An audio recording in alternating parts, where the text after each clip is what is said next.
Welcome to our web exclusive. I'm Mike Montecalvo along with Eyewitness News analyst Lieutenant General Reginald Centracchio. Inauguration Day is January 6th. Gina Raimondo, the first female governor of Rhode Island. We're going to touch on that in a second, General. Let's talk about the massacre that took place in Pakistan, Peshawar, for example. Over 140 people were murdered by the Taliban. 132 were kids.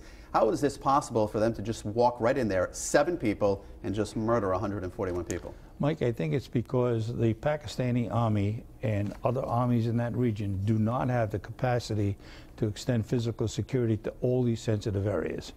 This especially was surprising to me since it's a Pakistani army-run facility. You would think that they would have adequate security, but they didn't. What was the motivation behind this attack? Motivation, as I understand it, was a reprisal for an operation that took place, an offensive operation several weeks ago that took out several Taliban in a remote area along the Khyber area. And this was a reprisal for that Pakistani operation against the Taliban. You know, I guess you can look through history on anything. You go back to September 2013. 80 people were killed in a similar way. The Taliban just walking in and doing what they want. What do they need to do at this point? What they, by the Pakistani army and any security force, needs to have a better intelligence capability.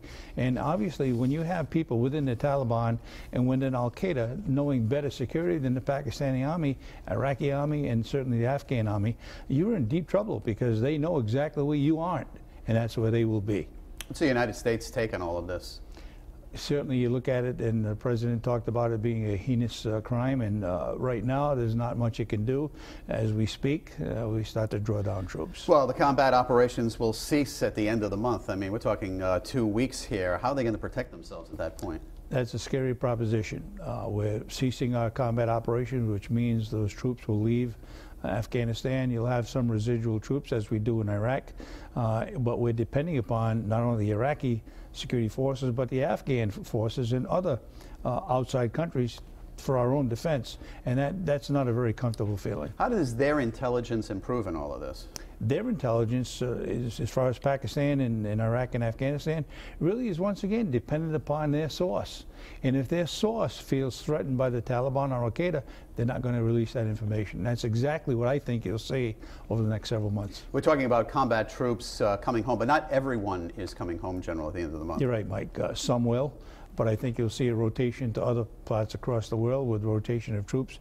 Those troops may be coming home, but not everyone coming back from or being released from the combat mission will come back to the United States. You know, we're seeing attacks all across the world. Sydney, Australia, for example, where a terrorist, he was killed. He killed some people in a building. He wanted the ISIS flag. We're seeing lone wolf type of operations. We're going to see this continue as we're going further here?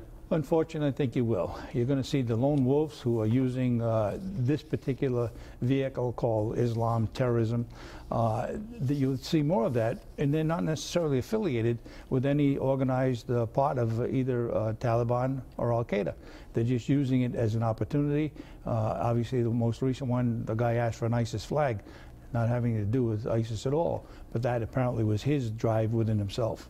All right, and Inauguration Day is January 6th. It is fast coming. Gina Raimondo will be the first woman inaugurated in the state of Rhode Island as governor. I know you spoke to the Rhode Island State Police about security preps. I did. The Rhode Island National Guard is the lead agency for the inauguration. State Police obviously support that in reference to the kind of physical security. I talked to Colonel Catlow just a few minutes ago. The State Police have a plan in effect. They don't anticipate anything beyond what we've seen over the last several years, and they're rather comfortable that they have an adequate plan in place. This kind of a plan, it's kind of a blueprint, right, that they have in place for just about every event that takes place like that. They do. You know, especially at the State House, you have an in-depth security capability. As you get closer to the primary participants, obviously you have more security, but as you reach out beyond that too, there's adequate security, which is a combination of not only State Police, but Providence Police and other capability, expanding it out beyond the State House. And quickly, General, we know a lot of people will be traveling because Christmas is next week. Security is ramped up at the airports too. It is. Security certainly is ramped up each holiday.